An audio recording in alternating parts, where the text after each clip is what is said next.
ആരോഗ്യപൂർണമായ ഒരു കേരളത്തിനായി മുതലപ്പുഴയുടെ മണ്ണിൽ ആവേശകരമായ തുടക്കം. കേരള സർക്കാർ ഭാരതീയ ചികിത്സാ വകുപ്പിന്റെയും നാഷണൽ ആയുഷ് മിഷന്റെയും സംയുക്ത ആഭിമുഖ്യത്തിൽ ഹെൽത്തി കേരള ക്യാമ്പയിന് തുടക്കം കുറിച്ചു.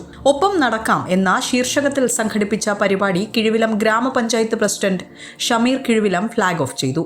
ജീവിതശൈലി എന്ന ഒരു പദ്ധതി നമ്മുടെ ദിനംദിനം നമുക്ക് മാരകമായ അസുഖങ്ങൾ വരുന്നൊരു സാഹചര്യമാണ്.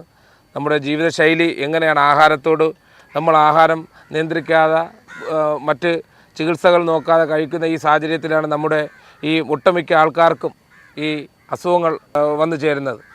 ആയുർവേദത്തെ ഒപ്പം നിർത്തിക്കൊണ്ട് നമുക്ക് ഏറ്റവും കൂടുതൽ പ്രബലമായ ഒരു ചികിത്സയിലൂടെ നമുക്ക് മുന്നോട്ട് പോകാമെന്ന് ഈ അവസരത്തിൽ അറിയിക്കുകയാണ്. ഇന്നത്തെ തിരക്ക് പിടിച്ച ജീവിത സാഹചര്യങ്ങളിൽ ആർക്കും ഫലപ്രദമായ രീതിയിൽ ഹെൽത്ത് ആരോഗ്യം സംരക്ഷിക്കുവാൻ കഴിയുന്നില്ല. കുറേ അധികം ആളുകൾക്കെങ്കിലും അങ്ങനെ സംരക്ഷിക്കാൻ കഴിയുന്നില്ല. അത്തരം സാഹചര്യങ്ങളിൽ നമ്മുടെ ഇത്തരം ഈ ആരോഗ്യപരമായിട്ടുള്ള ഈ കൂടിച്ചേർന്നുകൊണ്ടുള്ള ഈ നടത്തവും അതുപോലെ തന്നെ ഈ ആരോഗ്യ പരിപാടികളും വളരെയധികം ആവശ്യമാണ്, വളരെയധികം ഫലപ്രദമാണ് എന്ന് മാത്രം പറഞ്ഞുകൊണ്ട് എല്ലാവിധ ആശംസകളും അർപ്പിക്കുന്നു. ഭരണസമിതി അംഗങ്ങളും ആരോഗ്യ പ്രവർത്തകരും പരിപാടിയിൽ സജീവമായി പങ്കെടുത്തു.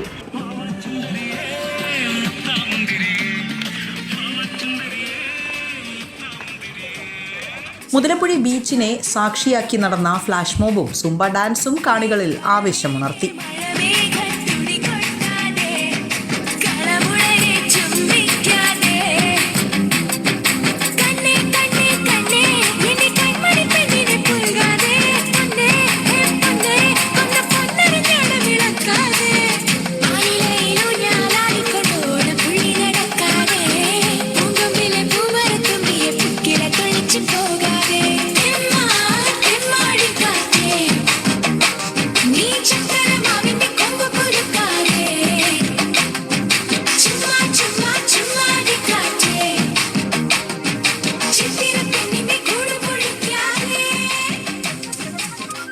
കൃത്യസമയത്ത് ഭക്ഷണം കഴിക്കുന്ന ഒരാളിൽ ഇപ്പോൾ 7 മണിക്ക് 7:30 ആകുമ്പോൾ ഭക്ഷണം കഴിക്കുന്ന ഒരാളിൽ 7 മണിയാകുമ്പോഴേ നമുക്ക് വിശപ്പിൻ്റെ ഫീലിംഗ് വരും. അപ്പോൾ ഇന്ന് കഴിക്കുന്ന അതേ സമയത്ത് തന്നെ നാളെയും ശീലിക്കുക. അപ്പോൾ ഇപ്പോൾ 8 മണിക്ക് കഴിക്കുന്ന ഒരാൾ കഴിവതും 8 മണിക്ക് തന്നെ കഴിക്കാൻ ശീലിക്കുക. ഉള്ള സമയത്തിൽ കൂടെ നമ്മൾ കഴിക്കുക. അല്ലെങ്കിൽ നമ്മൾ ജോലിക്ക് പോകുന്നവരാണെങ്കിൽ ആ ടൈം മുൻനിർത്തി ഭക്ഷണം കഴിക്കാനുള്ള സമയം കണ്ടെത്തുക. കഴിവതും നേരത്തെ ബെഡിലോട്ട് പോവുക. രാവിലെ ഉറക്കം എണീക്കുക. 5 മണിക്ക് മുന്നേ തന്നെ എണീറ്റ് നമ്മുടെ കൃത്യനിർവഹണങ്ങളെല്ലാം കഴിഞ്ഞിട്ട് നമ്മൾ കഴിക്കാവുന്ന ഭക്ഷണങ്ങൾ കഴിക്കാവുന്നത് ആയുർവേദത്തിൽ 2 നേരമാണ് ഭക്ഷണ സമയം പറഞ്ഞിരിക്കുന്നത്. 2 നേരത്തെ ഭക്ഷണം.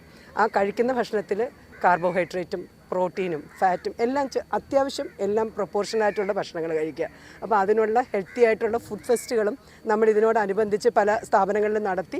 ഞങ്ങളുടെ സ്ഥാപനങ്ങളിലും നമ്മൾ ഉടനെ നടത്തുന്നതാണ്. വൈബ് ഫോർ വെൽനസിൻ്റെ മറ്റ് ചില ഫ്ലാഷ് മോബുകളും അതുപോലെ യോഗ പ്രാക്ടീസും അതുപോലെ തന്നെ സൂംബ ഡാൻസ് ഇതെല്ലാം പൊതുജനങ്ങൾക്ക് മീഡിയ വഴിയും അല്ലാതെ നേരിട്ടും അറിയിച്ച് അവർക്ക് ഒരു ആരോഗ്യ അവബോധം ഉണ്ടാക്കുക എന്നുള്ളതാണ് നമ്മളുടെ ലക്ഷ്യം. ആരോഗ്യ സംരക്ഷണത്തിന് വ്യായാമവും നൃത്തവും യോഗയും എത്രത്തോളം അനിവാര്യമാണെന്ന് വിളിച്ചോതുന്നതായിരുന്നു കലാപ്രകടനങ്ങൾ.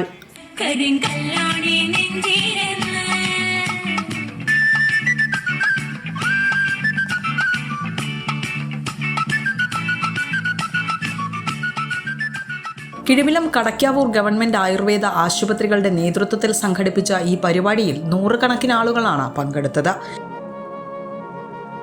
ആയുഷ് എന്നാൽ ആരോഗ്യം എന്ന സന്ദേശം ജനങ്ങളിലേക്ക് എത്തിക്കുകയായിരുന്നു ലക്ഷ്യം. വിസ്മയ ന്യൂസ്, ചിറയിൻകീഴ്.